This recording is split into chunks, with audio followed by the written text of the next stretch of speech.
அன்பார்ந்த மீன ராசி அன்பர்களே, மீனராசி அன்பர்களே, அற்புதமான கால நேரம்.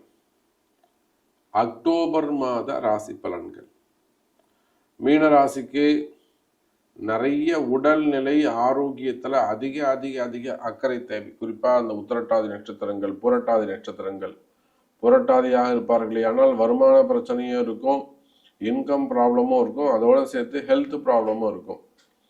ரேவதி நட்சத்திரமாக இருப்பார்களே ஆனால் அவங்களுக்கெல்லாம் மனசு கஷ்டம் வரும். குடும்பத்துல மனசு கஷ்டம், மன கவலைகள், மனசு குழப்பம், மனசுல ஒரு பயம், இதெல்லாம் ஃபியூச்சரை பத்தின ஒரு பயங்கள், இதெல்லாம் மீன ராசி ரேவதி நட்சத்திரத்துக்கு இருக்கும். உத்திரட்டாதியா இருந்தா மெயினா ஹெல்த்தை நல்லா கான்சென்ட்ரேட் பண்ணணும். ஏன்னு கேட்டீங்கன்னாக்கா, மீனராசி என்பர்களே, ராசியில உங்களுக்கு 7.5 சனி, ஜென்ம சனி நடந்து வருகிறது. இங்க யாருமே இதை பத்தி பேசுறதே கிடையாது. மீனராசிக்கு சிறப்பா இருக்கும், மீனராசிக்கு சிறப்பா இருக்கும்னு சொல்றாங்க. ஆனா உண்மையிலேயே உலகம் முழுவதும் வாழக்கூடிய எனதருமை மீனராசி என்பவர்கள் சிறப்பா இருக்காங்களா, சந்தோஷமா இருக்காங்களா அப்படின்னு கேட்டாக்கா நிச்சயமா அது கொஸ்டின் மார்க்கா தான் இருக்கு. அப்புறம் சாதாரண ஒரு விவசாய பெருமக்களாக இருந்தாலும், விவசாயம் பண்ணக்கூடியவங்க, சின்ன சின்ன ரெண்டல் பிஸ்னஸ் பண்ணக்கூடியவங்க, வாடகை கூட்டு பிழைக்கக்கூடியவங்க, வட்டி கொடுத்து வாங்கக்கூடியவங்க, அதை வச்சு இப்ப மெயின் வருமானமா வாழக்கூடியவர்கள், 7.5 சனி நடந்துகிட்டு இருக்க சாமி மீனராசிக்கு. அப்புறம் அவங்க எப்படி சிறப்பாக இருக்க முடியும்? போராத குறைக்கு செவ்வாய் வரை போய் கனியில உட்காந்துக்கிட்டாரு. சார் நான் எழுதி கொடுக்குறேன் சார், இந்த ஜூலை, ஆகஸ்ட், செப்டம்பர் நிச்சயமா மீனராசி என்பர்களை ஒரு பாடுபடுத்தி எடுத்திருப்பார் இந்த சனி பகவானும் செவ்வாய் பகவானும். குறிப்பா இந்த காவல்துறை அதிகாரிகள்லாம் நிறைய பேருக்கு சஸ்பெண்ட் வந்திருக்கலாம், இல்லைன்னா அவங்களுக்கு துறை ரீதியான நடவடிக்கைகள் ஏற்பட்டிருக்கலாம்.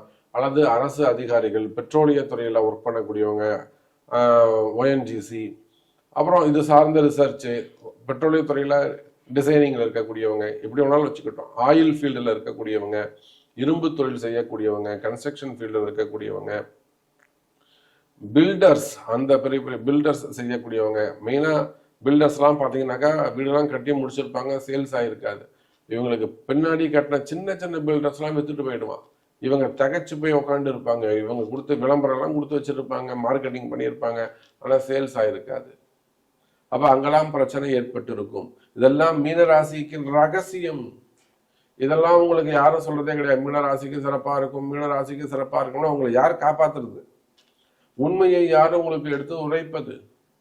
அப்போ உண்மை சொல்ற இடத்துல தான் நீங்கள் இருக்கணும். அப்பதான் நீங்க உங்க பிரச்சனை தீர்ந்து நீங்க நல்லபடியா மகிழ்ச்சியா சந்தோஷமா வாழ்க்கையை வாழ முடியும்.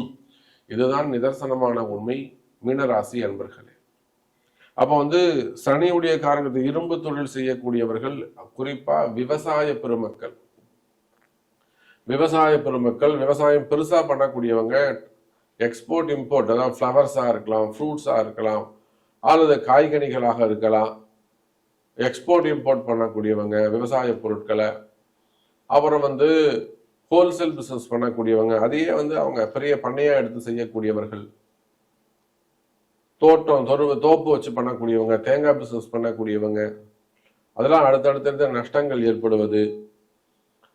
அதே போல விவசாயம் செய்யக்கூடியவர்கள், கமிஷன் பிசினஸ் பண்ணக்கூடியவங்க, ட்ரேடிங் பண்ணக்கூடியவங்க, ஷேர் மார்க்கெட்டு, மெயினா கனிம வளங்கள், குவாரிகள்.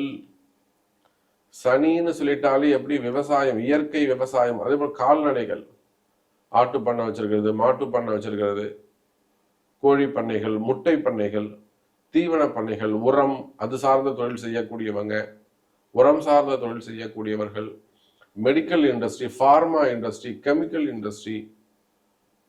இன்னும் சொல்ல போனா சனியுடைய காரகத்துவம்னா குவாரிகள், கிரஷர்ஸ் வச்சு நடத்தக்கூடியவங்க, ரோடு கான்ட்ராக்ட், பில்டிங் கான்ட்ராக்ட், அதுபோல அதுக்கு பெரிய பெரிய அந்த வண்டியெல்லாம் ஜேசிபி போல ரோலர், அது போல வாகனங்கள் வச்சு பிசினஸ் பண்ணக்கூடியவங்க, டிரான்ஸ்போர்ட் பிசினஸ் பண்ணக்கூடியவங்க, லாரிலாம் வச்சு டிரான்ஸ்போர்ட் பிசினஸ் பண்ணக்கூடியவங்க, பஸ்ஸஸ், இந்த மாதிரியான தொழில் செய்யக்கூடியவர்கள்.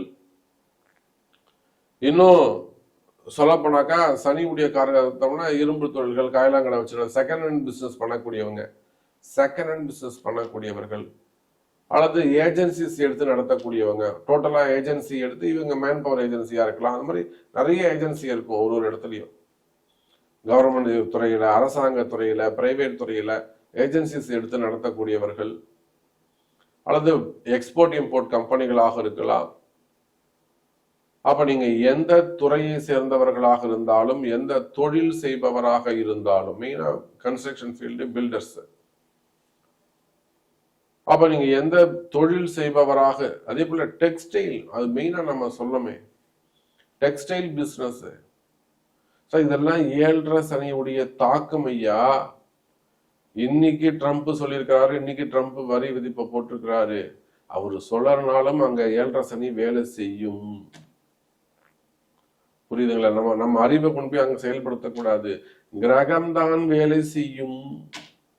அப்ப மீன ராசி அன்பர்களே, உங்களுக்கு அக்கு வேற ஆணி வேறா உங்களுடைய பிரச்சனைகள் என்னென்ன மாதிரியான பிரச்சனைகள் இருக்கும், நீங்க எந்த மாதிரியான தொழில் செய்பவர்களாக இருந்தால் என்ன மாதிரியான கடன் சுமைகளோ வருமான பிரச்சனைகள்லாம் உங்களுக்கு எப்படி இருக்கும், அல்லது குடும்ப பெண்களாக இருந்தாலோ ஃபேமிலி சப்ஜெக்டோ வேலை செய்கிற இடத்துல எப்படி போட்டி பொறாமைகள் இருக்கும், உங்களுக்கு எப்படி அவதூறுகள் இருக்கும், வீண்பணி அவமானங்கள் இருக்கும், அல்லது நார்மலா நான் தான் நட்சத்திர பிரகாரம்னு சொல்லிட்டேன் உத்தரட்டாதியாக இருக்குமே. ஆனால் மெயினா நீங்க பிளட் டெஸ்ட் எடுத்துட்டு ஸ்கேன் எடுத்துட்டு ஆஸ்பத்திரியா போக வேண்டியதுதான். வீண் செலவுகள் ஏற்படும். அப்படி இல்லை ஆரோக்கியம் சிறப்பா இருக்குனாக்கா எங்கேயா காசு கொடுத்து ஏமாந்துட கொண்டிருப்பீங்க. அப்ப இந்த மாதிரியான கஷ்டப்படக்கூடிய மீன ராசி அன்பர்கள், இதெல்லாம் 7.5 சனியுடைய தாக்கம். கொடுத்த காசு திரும்பல சாமி, பணம் காசு கொடுத்துட்டு உட்காந்துட்டு இருக்க சாமி, வருமானம் வர கொடுக்க முடியாதுங்கிறான். இதெல்லாம் என்ன, கண்ணியில் இருக்கக்கூடிய செவ்வாய். அப்ப இத்தனை கஷ்டங்களும் மீனராசி என்பவர்கள் இந்த ஆகஸ்ட், செப்டம்பர், ஜூலை, ஆகஸ்ட் 3 மாசம் உங்களை சாமி வச்சு செஞ்சிருப்பாரு. பாடாப்படுத்தி எடுத்திருக்கும். முக்கியமான இடங்களை உங்களால் போயிருக்க முடியாது, ரீச் பண்ணியிருக்க முடியாது. உங்களுடைய ப்ராஜெக்ட போய் ரீச் ஆயிருக்காது, உங்களுடைய திறமை போய் ரீச் ஆயிருக்காது. அதே போல அரசியல் தலைவர்கள், பதவிக்காக காத்திருக்கக்கூடியவர்கள், நன்மை செய்தவர்கள், உண்மையா உழைச்சவங்க, இவங்க எல்லாருமே கூட பின்னாடி கை கட்டி நிற்க வேண்டிய ஒரு கால சூழ்நிலை ஏற்பட்டிருக்கும். இது எல்லாத்துக்கும் காரணம் வெறும் 7.5 சனி மட்டும் இல்லைங்க. சனி பார்த்த செவ்வாய், அதுவும் குறிப்பா 7ஆம் பாவத்துல சனி பார்த்த செவ்வாய், குடும்ப கஷ்டங்கள், கணவன் மனைவி கஷ்டங்கள், மன வருத்தங்கள். 7ஆம் பாவத்தில் இருக்கக்கூடிய சனி செவ்வாய் சேர்க்கை.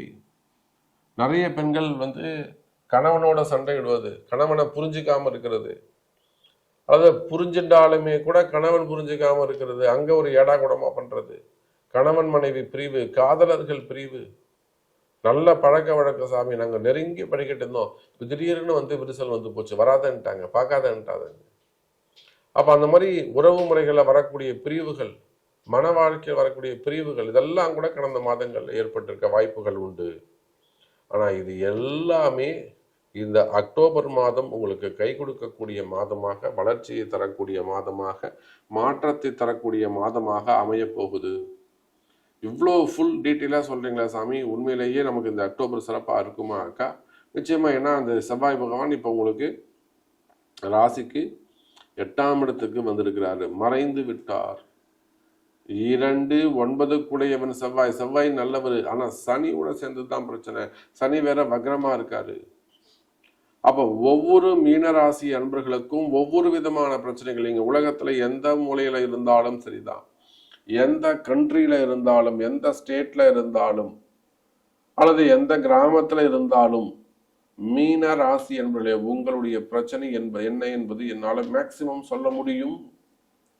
அப்ப சரிங்க சாமி, இப்ப பிரச்சனை எல்லாம் சொல்லிட்டீங்க, தெரியுது. திருமணம் தள்ளி போகுது, திருமணம் தடைப்பட்டு இருக்கு. அதே போல 2வது திருமணங்கள், 2வது திருமணத்திற்காக காத்திருக்கக்கூடிய ஆண்கள், பெண்கள், எங்க எழுங்க ஜாதகம் எங்க பார்ப்போம். சரிவர எங்கேயும் போய் வழிபாடுகள், பிரார்த்தனைகள், பரிகாரங்கள் சரியா செஞ்சிருக்க மாட்டீங்க. போகாத கோவில் இல்லை, ஏத்தாத தீபம் இல்லை, வழிபடாத தெய்வம் இல்லைன்னு கதை கதையா சொல்லுவீங்க. ஆனா இந்த 2வது திருமணம், ஏன் முதல் திருமணம் தட்டி போச்சு, அதுக்கு என்ன காரணம்னு கண்டுபிடிச்சிங்களா? அப்போ முதல் திருமணம் தடைப்பட்ட திருமணம், 2வது திருமணங்கள் 38 வயசாது, 40 வயசாது பொண்ணுக்கு ஒரு முறை ஜாதகம் பாருங்க, கரெக்டா சொல்றதை செய்யுங்க. கண்டிப்பா உங்க பொண்ணு கல்யாணம் ஆகாதா இல்லையா பாருங்க. நம்பிக்கையோடு இருக்க வேண்டும். அப்ப முதல் திருமணம், இரண்டாவது திருமணம், தடைப்பட்ட திருமணங்கள், திருமண யோகங்கள் கைகூடும்.